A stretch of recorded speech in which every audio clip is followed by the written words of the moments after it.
Hello, and welcome to Come Follow Scripture. I'm Jim McKinney, and today we're going to begin our study of the Doctrine and Covenants. Of course, starting with section 1. Now, there's a lot of history and other things that are available to learn about, and we'll cover some of that, but we're mostly going to focus on the doctrine and the teachings in the scriptures of the Doctrine and Covenants. We'll mention history only insofar as it gives us some context for the doctrine that we'll be studying. But there's a lot of good things in the Doctrine and Covenants, and we're able to support a lot of the things that we do in the church today with teachings from the Doctrine and Covenants. And so I look forward to studying this with you, and hopefully you'll continue to study your scriptures as well as we go through the Doctrine and Covenants here. Section 1, it's important to understand, historically speaking, was written well after the Doctrine and Covenants began. Obviously, some of the first, chronologically speaking, sections were Section 2, which was given way before the church was organized, and some of the early ones likewise. And Section 1 was given, if you go look at Section 56, 57, 1831. Is that right? Yeah. November 1st of 1831. So the church had been organized for at least a year. And so this was given specifically by the Lord as the introduction to what they called at the time the Book of Commandments, which now we refer to as the Doctrine and Covenants. I think section 1 of the Doctrine and Covenants really does show us and gives us information relative to all of the activities that are part of the restoration of the gospel. To me, it's a introduction to all of the things that go on as part of the restoration. And so I think it's fairly important. I don't think it's just for this Book of Commandments, but it does give a good overview and some of the doctrines and principles that it mentions. It's not trying to teach everything, but it is giving a good view of the kinds of things that are going to be part of the restoration. And so I really like section 1 and think it's really a good introduction to what we're going to see and what the church was going to see and some of the experiences that we were going to have in the latter days. And so from that point of view, I think it's really a good starting point for our study of the Doctrine and Covenants. So let's look at a few of the verses here and see what principles it refers to that we can learn from.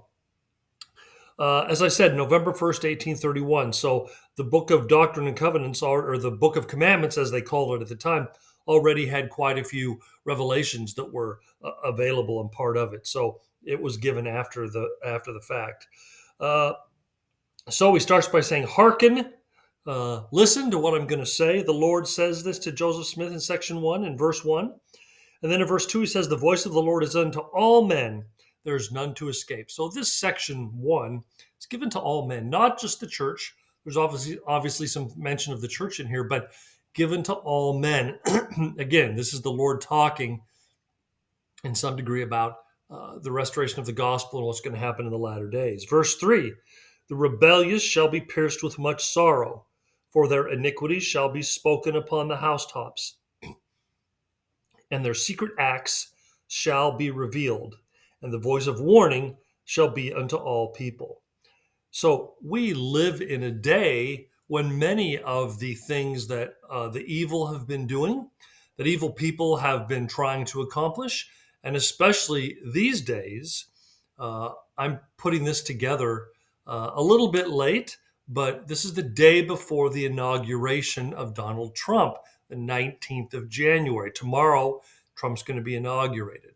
Now, what does that mean? Well, it certainly means some things, and we've already had some things that have been revealed about what some of the wicked men, wicked and conspiring men, are doing in these latter days. And this tells us that that's going to happen. We are especially now in a day when these things will be revealed. We will see these things that evil men have done, that conspiring men have done, that Gadianton robbers and those who uphold their evil have done. We're going to see more of these things, and we'll see hopefully some of those people brought to justice. But again, we don't really get justice in the telestial world. But we're going to see more and more of these things as we progress in this time in the latter days. And so this scripture is referring to that. Hey, those evil things are going to be revealed in this day. And that's a great thing, I think. Let's turn the page over here. Verse 7, wherefore fear and tremble, O ye people, for what I, the Lord, have decreed, and all in them shall be fulfilled. The Lord's saying here, and he's going to say it again, the things I'm decreeing here, they're going to be fulfilled. Just wait and you'll see. Again, Joseph Smith didn't see a lot of these things, but we are going to see these things as part of the latter days. Verse 8, verily I say unto you that they who go forth bearing these tidings unto the inhabitants of the earth, which was a big part of what Joseph Smith and his colleagues did, the earth, to them is given power to seal both on earth and in heaven the unbelieving and rebellious. Those who are evil are going to get some of what they deserve. Yea, verily, seal them up unto the day when the wrath of God shall be poured out upon the wicked without measure. And that's a day that we are fast approaching, I believe. And then he says in verse 12, prepare ye for that which is to come, for the Lord is nigh. Prepare ye twice. So I think he's making a point. We got to prepare. We need to get ready for those things that are coming, especially he's pointing to the wicked and those who are doing evil. Verse 13, the anger of the Lord is kindled. His sword is bathed in heaven. It shall fall upon the inhabitants of the earth. We're going to see that during the last days. I love 14 through 16. These are great. And the arm of the Lord shall be revealed. And the day cometh that they who will not hear the voice of the Lord, neither the voice of his servants, neither give heed to the words of the prophets and apostles, shall be cut off from among the people. For they have strayed from mine ordinances, and have broken mine everlasting covenant. They seek not the Lord to establish his righteousness, but every man walketh in his own way, and after the image of his own God, whose image is in the likeness of the world, and whose substance is that of an idol, which waxeth old and shall perish in Babylon, even Babylon the great, which shall fall. And so we know that many of these things here in these three verses here talking about the arm of the Lord being revealed. We know that many of the people who do evil and seek evil, they are going to, well, be burned at the second coming of the Lord. And also prior to that, their acts are going to be revealed, and we're going to see them. And their reliance on the world, on Babylon, is going to come to naught. Even those who are not particularly evil, but those who rely on the world, they're going to be disappointed. And their issues and the things that they do and the way in which they ignore God, those things are going to come back to haunt them. And so again, this is warning, warning, warning here from the Lord, getting us ready for these latter days. It's a warning chapter or section. Verse 19, the weak things of the world shall come forth and break down the mighty and strong ones, that man should not counsel his fellow man, neither trust in the arm of flesh.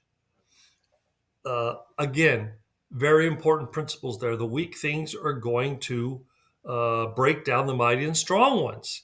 And even we see that in the way that the church was started, and the weak and the simple that were able to create what today is a strong and a powerful church, and one that can support the priesthood and other important things.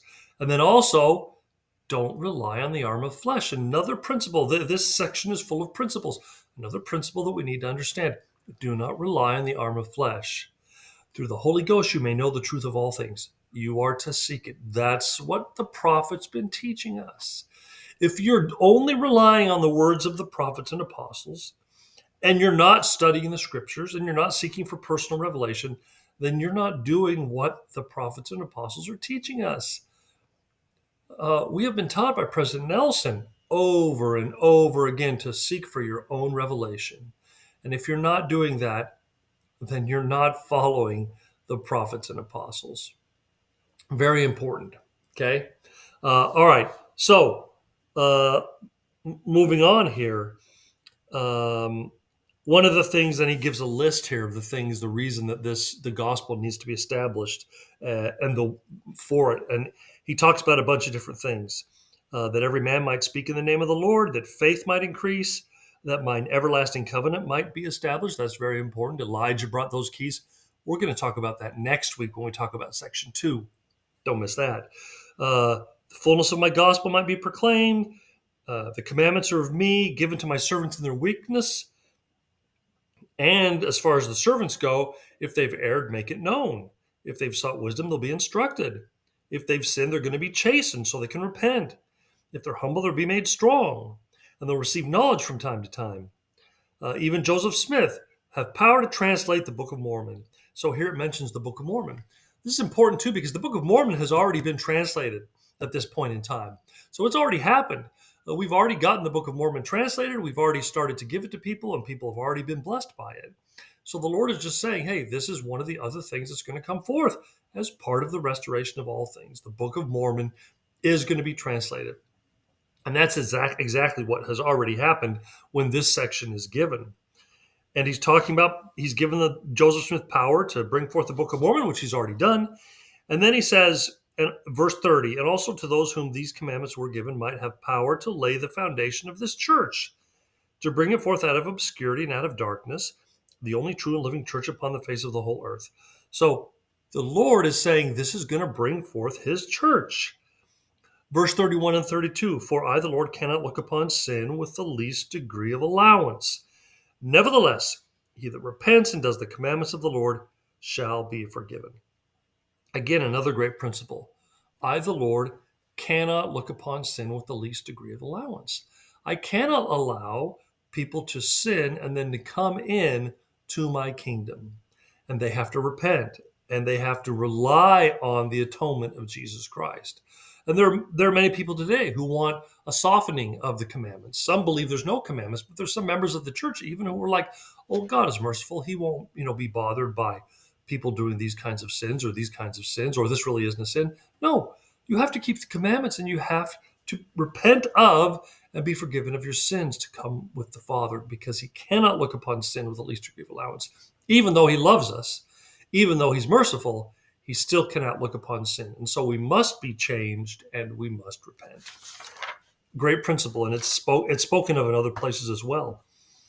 Verse 33, and he said that you must repent, but at verse 33, he that repents not, from him shall be taken even the light which he has received.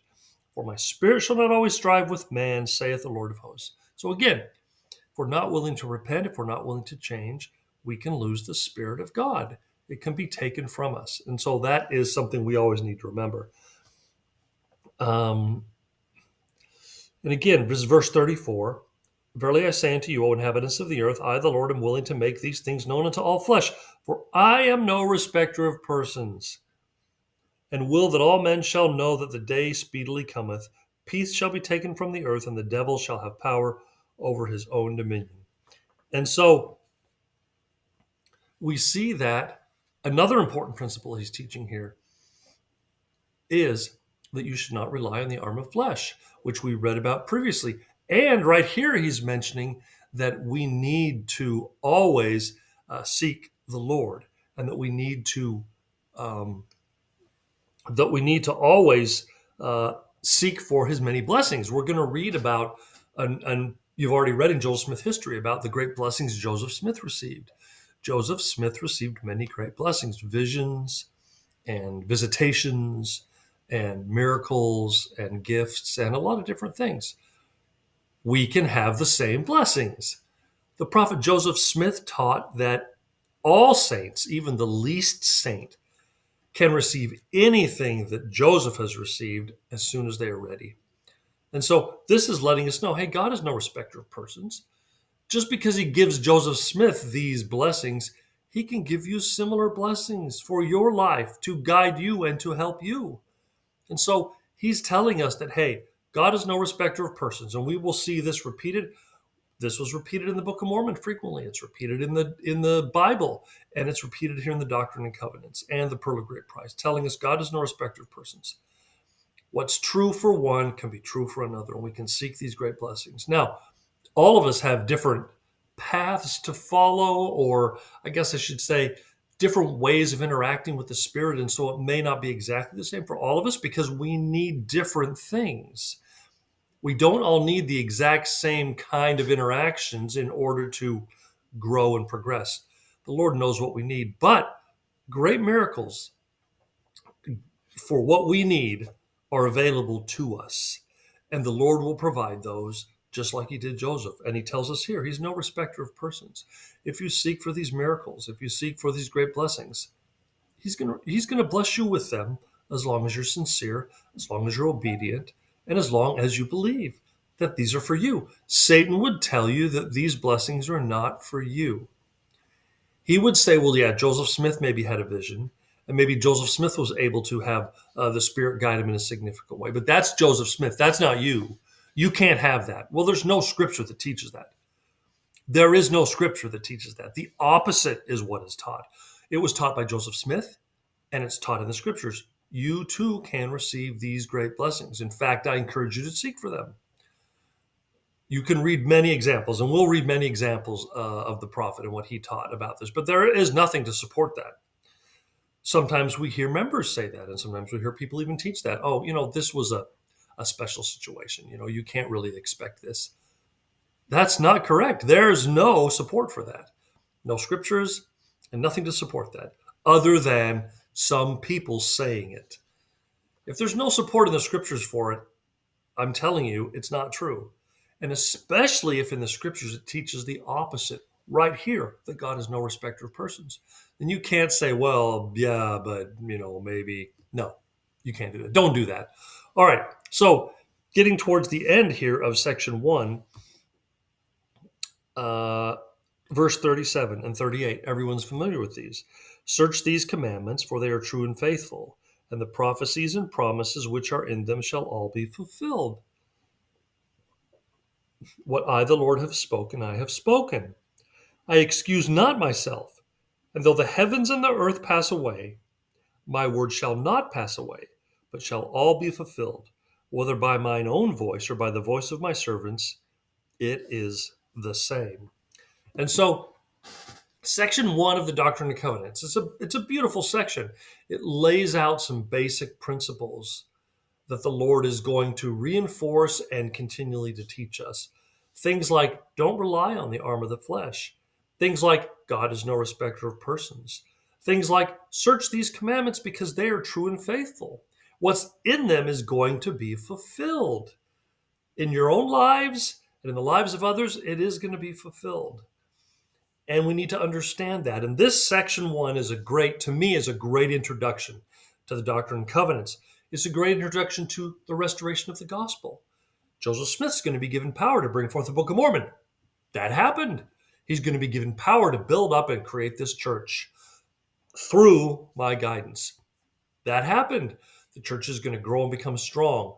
That happened. The weak and simple things are going to confound the mighty and the wise. That happened. We can look back at all these things. Many of them have happened, but many of them are basic principles and doctrines that we can follow ourselves. We can seek for great blessings. We can seek for the Lord to speak to us. We can seek for his blessing of his Spirit. We can seek to be guided more directly by the Spirit. We can do all of these things.